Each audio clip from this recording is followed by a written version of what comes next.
Good morning class 7। चलिए सभी बच्चे अपनी हिंदी ग्रामर की बुक्स ओपन करिए। आज हम सभी बच्चों को हिंदी ग्रामर पढ़ाएंगे। देखिए आपके बुक का नाम है आराधना व्याकरण।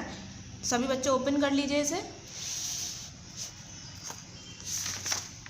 देखिए सबसे पहले हम अपना विषय सूची देखते हैं, यानी इंडेक्स। हमारे कितने चैप्टर्स आ रहे हैं। P2 सिलेबस हमारा स्टार्ट हो चुका है। हमने आपको पार्ट 15 में बताया था, ठीक है। हमारी लास्ट वीडियो रही है पार्ट 16, जिसमें हमने आपको कराया था पर्यायवाची शब्द, ठीक है। आज हम आपको कराएंगे पार्ट 17 में विपरीतार्थक, ठीक है। पार्ट 17 में चैप्टर है आपका 20, चैप्टर 20 है विपरीतार्थक, ठीक है। ओपन कर लीजिए सभी बच्चे इस चैप्टर को। पेज नंबर रहेगा आपका 94। देखिए पेज नंबर 94, पार्ट है आपका 17, ठीक है। तो ये पार्ट 16 में हमने आपको कराया था पर्यायवाची शब्द, ठीक है। इसके चैप्टर की मैंने आपको एक्सरसाइज भी कराई थी। इसमें प्रश्न उत्तर नहीं थे, सारी एक्सरसाइज आपको बुक पर ही रखनी थी। आज मैं आपको कराऊंगी, देखिए विपरीतार्थक एंटोनियम्स। पार्ट है आपका 17, ठीक है। पार्ट सभी बच्चे शो करेंगे। Part 17 chapter 20 विपरीतार्थक। विपरीतार्थक कहते हैं एंटोनियम। किसी शब्द का विपरीत रूप विपरीतार्थक यानी विलोम कहलाता है। विलोम शब्द सबने सुने हैं, विलोम को ही विपरीतार्थक बोलते हैं, ठीक ना, सामने वाले को उल्टा। जैसे देखिए हंसना का रोना, पतला का मोटा, ठीक है। विपरीतार्थक को हम विलोम शब्द कहते हैं, एंटोनियम्स कहते हैं। देखिए सभी को पता है विलोम शब्द किसे कहते हैं। विलोम शब्द के उल्टे होते हैं। देखिए अपमान का सम्मान, अतीत का भावी, असभ्य का सभ्य, अशुद्ध का शुद्ध, अशुभ का शुभ, ठीक है। अपशकुन का शकुन, अमृत का विष, अनुज का अग्रज, ठीक है। ये आपके क्या है, शब्द के उल्टे हैं। इसी से समझ में आ जाएगा हंसना का उल्टा क्या होता है, रोना। पतला का उल्टा होता है मोटा। इसी से हमें समझ में आ जाएगा शब्द विलोम यानी विपरीतार्थक कौन से शब्द होते हैं। एंटोनियम से ही सबको पता चल जाएगा, इंग्लिश ग्रामर में सबने पढ़ा होगा, ठीक है। ब्यूटीफुल का अगली।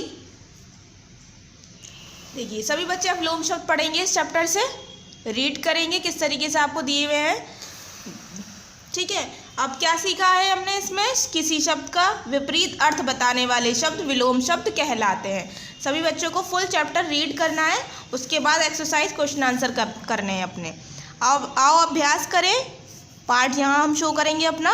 पार्ट है हमारा 17, ठीक है। अब लिखने की बारी। देखिए सही उत्तर के आगे सही का चिन्ह लगाइए। जो सही होगा उसके सामने हम राइट का निशान लगाएंगे।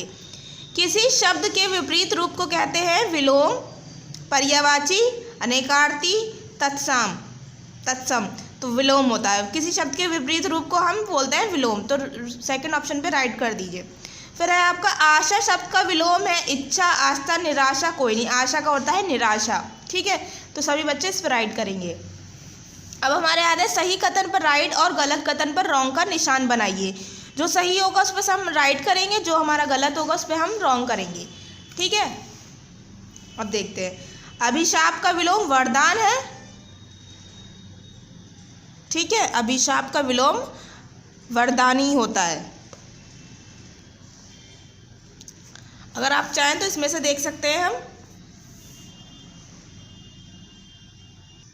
अभिशाप का इसमें नहीं दिया हुआ है। अगर आप देखेंगे अभिशाप देगा तो कोई उसके बाद उल्टा हम वरदान ही कहेंगे। हमें किसी ने शाप दिया, वरदान दिया, तो इसका उल्टा हमारा राइट है, ठीक है।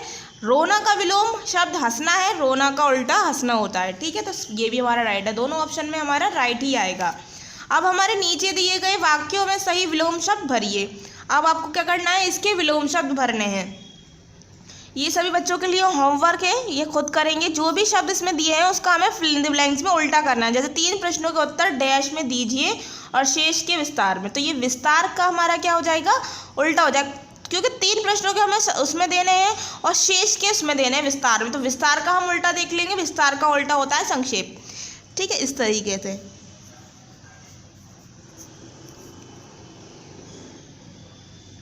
ठीक है।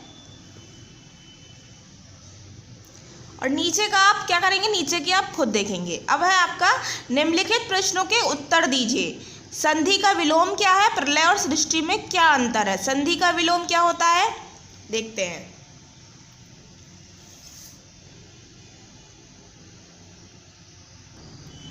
आप सब निम्नलिखित संधि का विलोम क्या है ये बताना है आपको। देखिए सबसे पहले अपनी हिंदी ग्रामर की कॉपी खोली है अपनी, ठीक है। उसके बाद देखते हैं, देखिए पार्ट 17 हमारा। सबसे पहले आपको लिखना है, देखिए यहाँ पर डेट शो करेंगे सभी बच्चे अपनी कॉपी पर, जिस दिन ये वीडियो यूट्यूब पर अपलोड हो जाएगी। उसके बाद पार्ट 17 शो करेंगे, ठीक है। जो हमारा चैप्टर दिया है उसे खोल लेंगे, ठीक है। पार्ट 17 है हमारा, देखिए यहाँ पर लिखा हुआ है पार्ट नंबर हमारा यानी चैप्टर नंबर 20 है। चैप्टर का नाम है विपरीतार्थक, तो ठीक है यहाँ पर हम इसे लिख लेंगे, ठीक है। उसके बाद हमारा दिया है हेडिंग, जहाँ प्रश्न उत्तर दिए हैं, निम्नलिखित प्रश्नों के उत्तर दीजिए। तो हमने यही हेडिंग लिखी है, निम्नलिखित प्रश्नों के उत्तर दीजिए। फर्स्ट प्रश्न पूछा गया है हमसे, संधि का विलोम क्या है। तो संधि का विलोम है, संधि का विलोम विग्रह है। आपको यहाँ पर चैप्टर में भी दिया है संधि का, देखिए ऊपर यहाँ दिया है संधि, इसका होता है विग्रह, ठीक है। तो यही आप प्रश्न उतारेंगे, संधि का विलोम क्या है। तो देखिए हम आंसर लिखेंगे फिर, संधि का विलोम विग्रह है, ठीक है। अब हमारा दूसरा प्रश्न पूछा गया है, प्रलय और सृष्टि में क्या अंतर है। प्रलय क्या है, सृष्टि का अपोजिट है यानी विलोम है। देखिए प्रलय का अर्थ होता है संसार का अपने मूल कारण प्रकृति में स्वतः लीन हो जाना, सृष्टि का सर्वनाश, सृष्टि का जलमग्न हो जाना, ठीक है। प्रलय का अर्थ होता है संसार का अपने मूल कारण प्रकृति में स्वतः लीन हो जाना, और सृष्टि का सर्वनाश, सृष्टि का जलमग्न हो जाना, ठीक है। यही है हमारा प्रलय और सृष्टि में अंतर। देखिए इस तरीके से लिख सकते हैं, प्रलय का अर्थ होता है संसार का अपने मूल कारण प्रकृति में स्वतः लीन हो जाना, सृष्टि का सर्वनाश, सृष्टि का जलमग्न हो जाना, यही दोनों में अंतर है, ठीक है। संधि का विलोम विग्रह है, और दूसरा प्रश्न आपका यह है, प्रलय और सृष्टि में क्या अंतर है। यही दो प्रश्न पूछे गए हैं, और यही हमारा पार्ट यहाँ पर कंप्लीट हो जाता है, ठीक है। मैं आपको दोबारा बता रही हूँ, डेट शो करिएगा यहाँ पर, पार्ट 17 शो करिएगा, चैप्टर नंबर 20, चैप्टर का नाम विपरीतार्थक, ठीक है। फिर हेडिंग लिखिएगा, निम्नलिखित प्रश्नों के उत्तर दीजिए। फिर संधि का विलोम क्या है, फर्स्ट प्रश्न पूछा गया है, तो इसका आंसर है हमारा संधि का विलोम विग्रह है, ठीक है। अब हमारा दूसरा हमसे प्रश्न पूछा गया है, प्रलय और सृष्टि में क्या अंतर है। तो उत्तर लिखेंगे हम, प्रलय का अर्थ होता है संसार का अपने मूल कारण प्रकृति में स्वतः लीन हो जाना, और सृष्टि का सर्वनाश, सृष्टि का जलमग्न हो जाना, ठीक है। यहाँ पर क्या होता है, हमारे दोनों प्रश्नोत्तर कंप्लीट होते हैं, और बाकी एक्सरसाइज आपको क्या रखनी है, बुक पर ही रखनी है, ठीक है। तो मैं यहाँ बुक लिख देती हूँ, ठीक है। ये होमवर्क भी आप करके बुक पर ही रखेंगे। मैंने आपको बता दिया किस तरीके से आपको next fill in the blanks करनी है। विस्तार का अपोजिट होता है संक्षेप, इसी तरीके से आपको नेक्स्ट करना है, ठीक है। सभी बच्चों का यहाँ क्या होता है, आपका पार्ट 17 कंप्लीट होता है। सभी बच्चे वीडियो ध्यान से सुनेंगे, ध्यान से करेंगे, उसके बाद अपना वर्क कंप्लीट करेंगे, ठीक है। एक्सरसाइज बुक पर और प्रश्नोत्तर कॉपी पर, ठीक। Thank you.